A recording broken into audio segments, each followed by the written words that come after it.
بسم الله الرحمن الرحيم. ياسين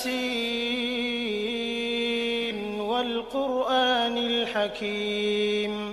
إنك لمن المرسلين على صراط مستقيم تنزيل العزيز الرحيم لتنذر قوما ما أنذر آباؤهم فهم غافلون لقد حق القول على أكثرهم فهم لا يؤمنون إنا جعلنا في أعناقهم أغلالا فهي إلى الأذقان فهم مقمحون وجعلنا من بين أيديهم سدا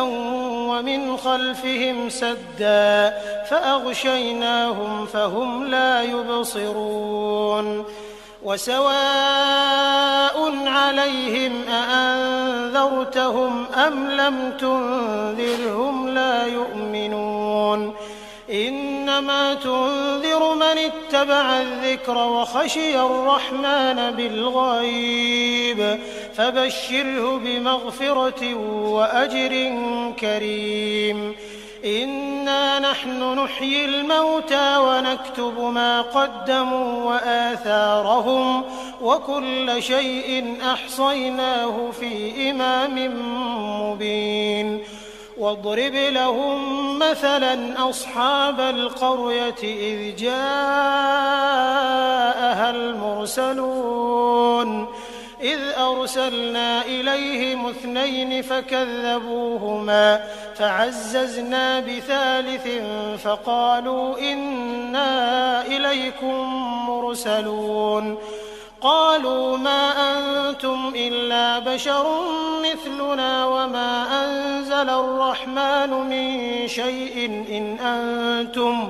إن أنتم إلا تكذبون قالوا ربنا يعلم إنا إليكم لمرسلون وما علينا إلا البلاغ المبين قالوا إنا تطيرنا بكم لئن لم تنتهوا لنرجمنكم وليمسنكم منا عذاب أليم قالوا طائركم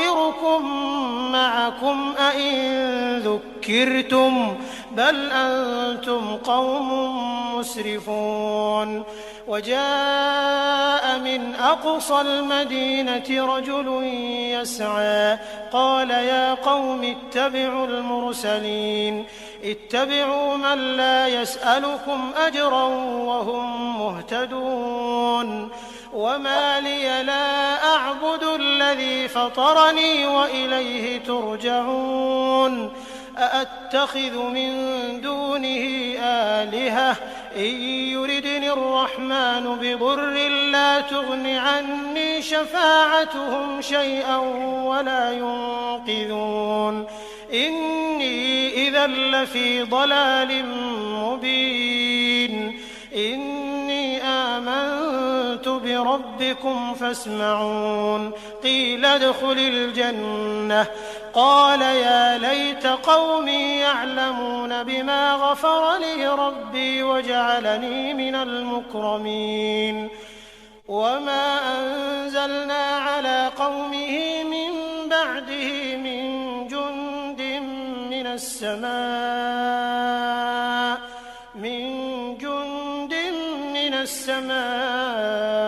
وما كنا منزلين إن كانت إلا صيحة واحدة فإذا هم خامدون يا حسرة على العباد ما يأتيهم من رسول إلا كانوا به يستهزئون ألم يروا كم أهلكنا قبلهم من القرون أنهم إليهم لا يرجعون وإن كل لما جميع لدينا محضرون وآية لهم الأرض الميتة أحييناها فأخرجنا منها حبا فمنه يأكلون وجعلنا فيها جنات من نخيل وأعناب وفجرنا فيها من العيون ليأكلوا من ثمره وما عملته أيديهم أفلا يشكرون سبحان الذي خلق الأزواج كلها مما تنبت الأرض ومن أنفسهم ومما لا يعلمون وآية لهم الليل نسلخ منه النهار فإذا هم مظلمون والشمس تجري لمستقر لها ذلك تقدير العزيز العليم والقمر قدرناه منازل حتى عاد كالعرجون القديم لا الشمس ينبغي لها أن تدرك القمر ولا الليل سابق النهار وكل في فلك يسبحون وآية لهم أنا حملنا ذريتهم في الفلك المشحون وخلقنا لهم من مثله ما يركبون وإن نشأ نغرقهم فلا صريخ لهم ولا هم ينقذون إلا رحمة منا ومتاعا إلى حين وإذا قيل لهم اتقوا ما بين أيديكم وما خلفكم لعلكم ترحمون وما تأتيهم من آية من آيات ربهم إلا كانوا عنها معرضين وإذا قيل لهم أنفقوا مما رزقكم الله قال الذين كفروا للذين آمنوا أنطعم من لو يشاء الله أطعمه إن أنتم إلا في ضلال مبين ويقولون متى هذا الوعد إن كنتم صادقين ما ينظرون إلا صيحة واحدة تأخذهم وهم يخصمون فلا يستطيعون توصية ولا إلى أهلهم يرجعون ونفخ في الصور فإذا هم من الأجداث إلى ربهم ينسلون قالوا يا ويلنا من بعثنا من مرقدنا هذا ما وعد الرحمن وصدق المرسلون إن كانت إلا صيحة واحدة فإذا هم جميع لدينا محضرون فاليوم لا تظلم نفس شيئا ولا تجزون إلا ما كنتم تعملون إن أصحاب الجنة اليوم في شغل فاكهون هم وأزواجهم في ظلال على الأرائك متكئون لهم فيها فاكهة ولهم ما يدعون سلام قولا من رب رحيم وامتازوا اليوم أيها المجرمون ألم أعهد إليكم يا بني آدم ألا تعبدوا الشيطان إنه لكم عدو مبين وأن اعبدوني هذا صراط مستقيم ولقد أضل منكم جبلا كثيرا أفلم تكونوا تعقلون هذه جهنم التي كنتم توعدون اصلوها اليوم بما كنتم تكفرون اليوم نختم على أفواههم وتكلمنا أيديهم وتشهد أرجلهم بما كانوا يكسبون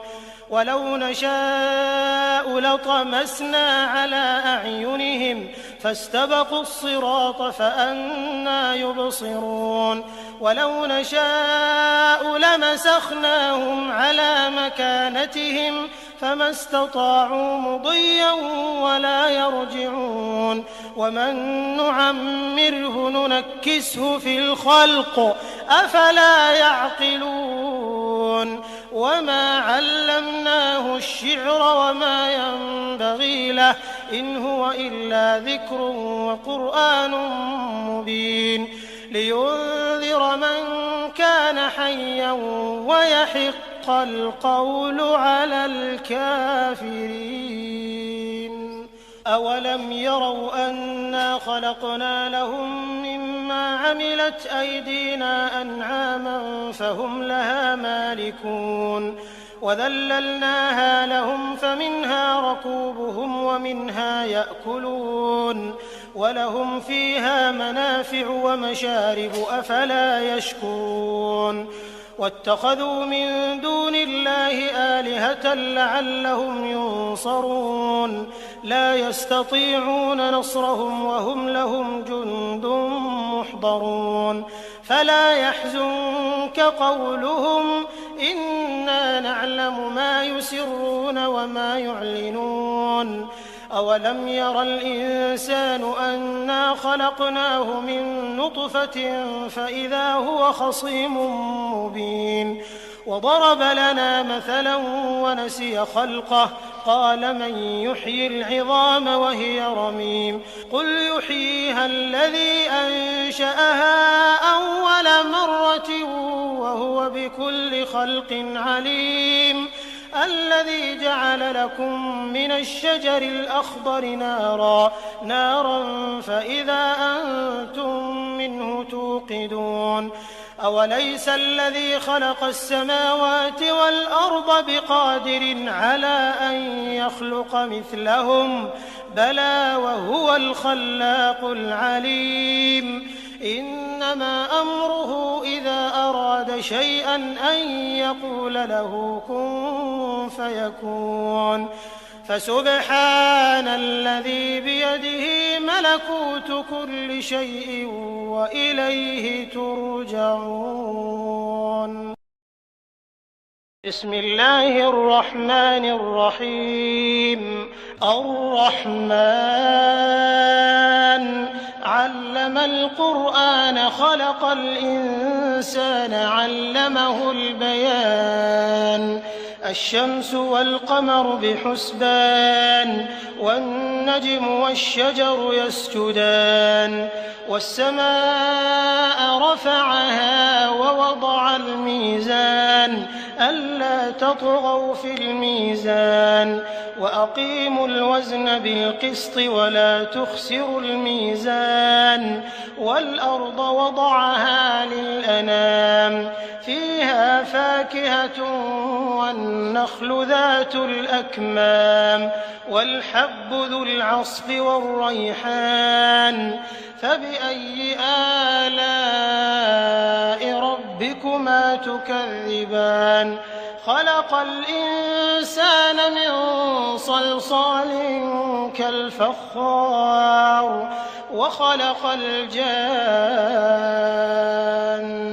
من مارج من نار فبأي آلاء ربكما تكذبان رب المشرقين ورب المغربين فبأي آلاء ربكما تكذبان مرج البحرين يلتقيان بينهما برزخ لا يبغيان فبأي آلاء ربكما تكذبان يخرج منهما اللؤلؤ والمرجان فبأي آلاء ربكما تكذبان وله الجوار المنشآت في البحر كالأعلام فبأي آلاء ربكما تكذبان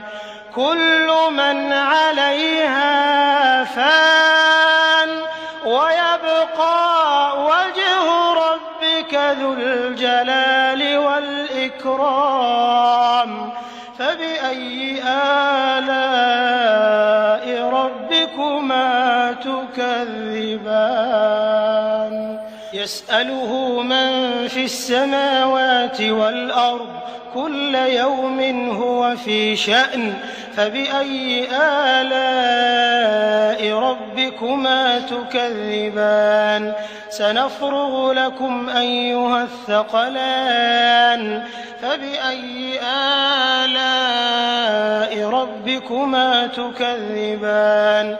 يا معشر الجن والإنس إن استطعتم أن تنفذوا من أقطار السماوات والأرض فانفذوا لا تنفذون إلا بسلطان فبأي آلاء ربكما تكذبان يرسل عليكما شواظ من نار ونحاس فلا تنتصران فبأي آلاء ربكما تكذبان فإذا انشقت السماء فكانت وردة كالدهان فبأي آلاء ربكما تكذبان فيومئذ لا يسأل عن ذنبه إنس ولا جان فبأي آلاء ربكما تكذبان يعرف المجرمون بسيماهم فيؤخذ بالنواصي والأقدام فبأي آلاء ربكما تكذبان هذه جهنم التي يكذب بها المجرمون يطوفون بينها وبين حميم آن فبأي آلاء ربكما تكذبان ولمن خاف مقام ربه جنتان فبأي آلاء ربكما تكذبان ذواتا أفنان فبأي آلاء ربكما تكذبان فيهما عينان تجريان فبأي آلاء ربكما تكذبان فيهما من كل فاكهة زوجان فبأي آلاء ربكما تكذبان متكئين على فرش بطائنها من استبرق وجنى الجنتين دان فبأي آلاء ربكما تكذبان فيهن قاصرات الطرف لم يطمثهن إنس قبلهم ولا جان فبأي آلاء ربكما تكذبان كأنهن الياقوت والمرجان فبأي آلاء ربكما تكذبان هل جزاء الإحسان إلا الإحسان فبأي آلاء ربكما تكذبان ومن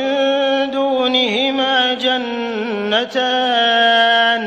فبأي آلاء ربكما تكذبان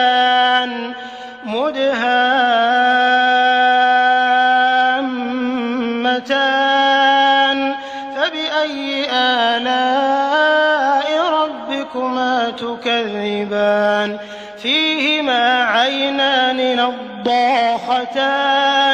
فبأي آلاء ربكما ربكما تكذبان فيهما فاكهة ونخل ورمان فبأي آلاء ربكما تكذبان فيهن خيرات حسان فبأي آلاء ربكما تكذبان حور مقصورات في الخيام فبأي آلاء ربكما تكذبان لم يطمثهن إنس قبلهم ولا جان فبأي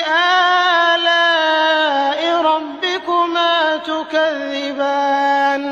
متكئين على رفرف خضر وعبقري حسان فبأي آلاء ربكما تكذبان تبارك اسم ربك ذي الجلال والإكرام